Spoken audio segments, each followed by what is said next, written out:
Leading his iron brethren, the Prince of Suffering entered the abandoned space station.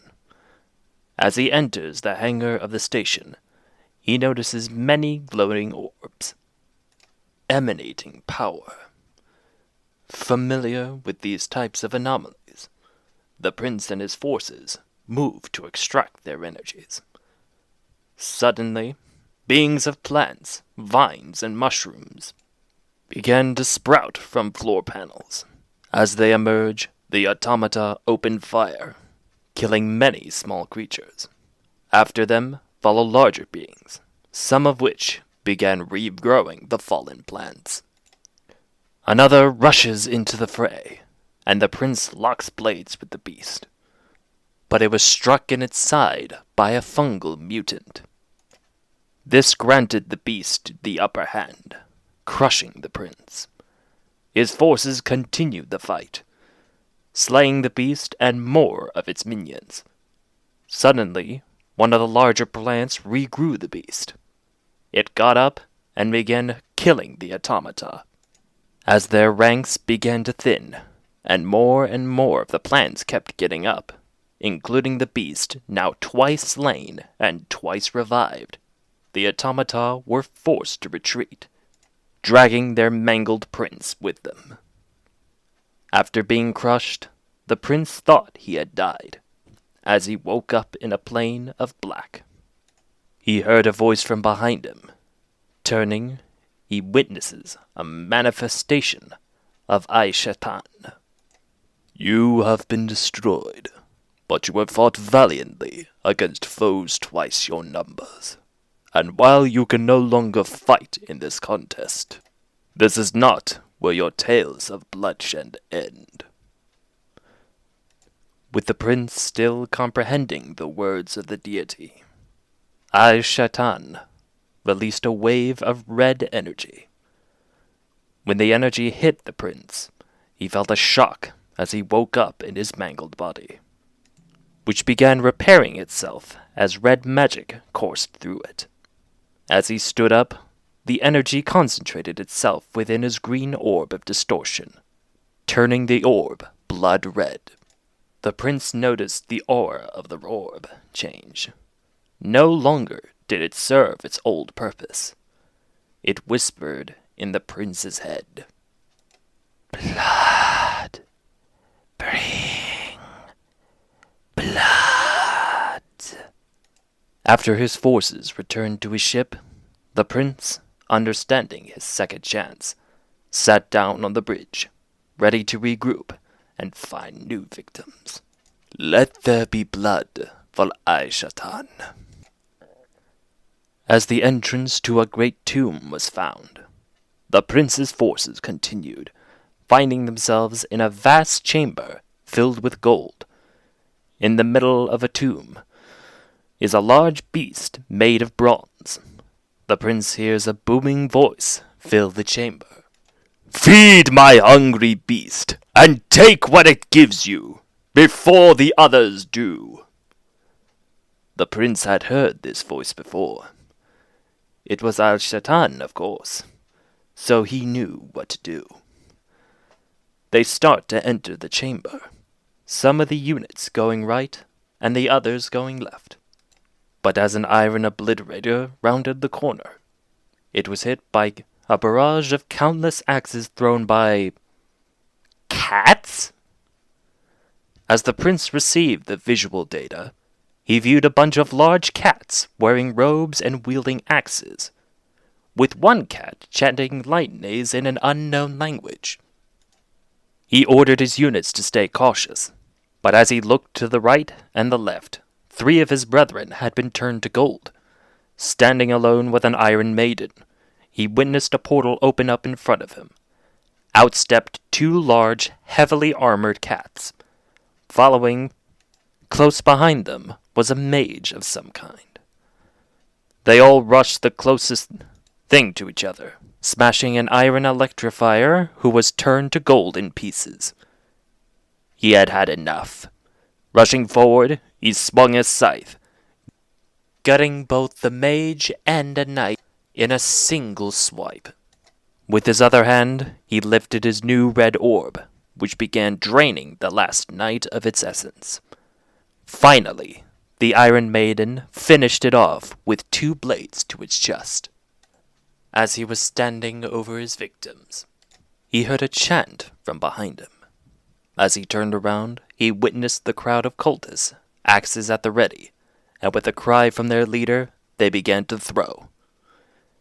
He began to walk towards them, but 1, 2, 3, 4, 5, 6, 7 axes hit him, bringing him to the ground, heavily damaged and out of action as his visual receptors went offline. As he laid there, his orb began siphoning blood and essence from the slain mage and knights. The orb used the iron in their blood and their stolen essence to slowly repair the prince. As he began to come back online, he looked and saw the bronze beast being fed by the cats, as it began to break free from its restraints. However, a lone iron warrior ran up to him, holding the head of a cat with blood all over him. "Sir, the cats awakened the beast. I slaughtered the maximum amount I am capable of, but those vermin still succeeded," it said. As he helped the prince up, he continued, "We must get out of here before the beast is no longer content with his meal." So the 2 lone survivors ran out of the chamber as they called in a teleport homer. "I grabbed the head of one of them. It emitted strange magical properties before I shot it. Further study must be done." After the teleporter dropped from their ship and landed near them, they teleported back to the bridge. While they couldn't please Aishatan through the feeding of his beast, the prince's orb of blood pulsed excitedly. They had pleased Aishatan in another way. As the prince's ship approached a new planet, they shot down a teleport beacon from orbit to structure. The prince teleported down to the planet, to the beacon before entering the structure. After traveling through the corridors of the place, they reached the center arena of the consortium. A grand arena filled to the brim with a screaming audience, thirsty for blood. He saw his opposition enter the arena from the other side. As he scanned them, seeing 2 large mechs among a bunch of soldiers and 2 magical beings, he had an idea. Further scanning the pilot of one of the mechs and sending their information up to his ship, a perfect opportunity to test his new project. As soon as the information was finished sending, a voice boomed inside the arena, one the prince was familiar with for a while now. As Aishatan said in a commanding voice, "Welcome to the Gulag, a fight for survival, where winning your fight will grant you a second chance." That was all the prince needed to hear, as he ordered his forces to advance. The slaughter began quickly, as an iron obliterator gunned down a mech with a perfect volley of shots. The other automata shot at the group of weirdly dressed dudes. Throughout the battle, the enemies pulled many tricks, some of the weird ones briefly turning into copies of the prince's walking ballista, firing at his forces before collapsing, one of which destroyed his own walking ballista. They used magical shields, blessings, and curses, but it was nothing in the face of the prince's forces, who slowly downed all of them, one by one. Towards the end of the fight, as the other enemy mech was downed, the prince received a message from his ship. "The sleeper agent is ready. Sending it to your location now." As the prince heard his teleport beacon activate, the sleeper agent entered the arena, covered in a stealth field, rendering it invisible to the enemy, while the prince could still see it. The sleeper agent was covered in a synthetic skin matching that of the mech pilot. With a directive transmission from the prince, it approached the downed mech before jumping on top of it, opening it up and jumping into the cockpit before stabbing the mech pilot in the back of the head, using its modified transonic dagger. It downloaded the contents of the pilot's brain to its own processors to better imitate them. The sleeper agent received a message from the prince. "The wounded survivors are retreating. Join them." So the agent exited the mech and joined the only two other survivors in their retreat.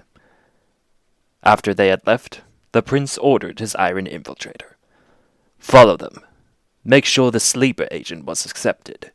You may die in the process if it will help." The infiltrator ran through the corridors, finding the two enemies and the agent, seeing that they had not suspected anything. The infiltrator shot at the agent, missing on purpose to sell his act more, before he himself was shot to pieces. Before he went online, he messaged his prince, "It is done," before transmitting his digital consciousness back to the ship as his body was destroyed. Shatan congratulated the prince on his victory, telling him his next mission, giving him his second chance. With victories on multiple fronts, the prince and his forces returned to the teleporter and his ship. If you stayed along this far, thank you for listening. This is the start of what I hope to be a recurring series called Tales of the Colliding Worlds. If you enjoyed the video, please consider subscribing and sharing the video. It helps immensely. And I hope to see you on the next one.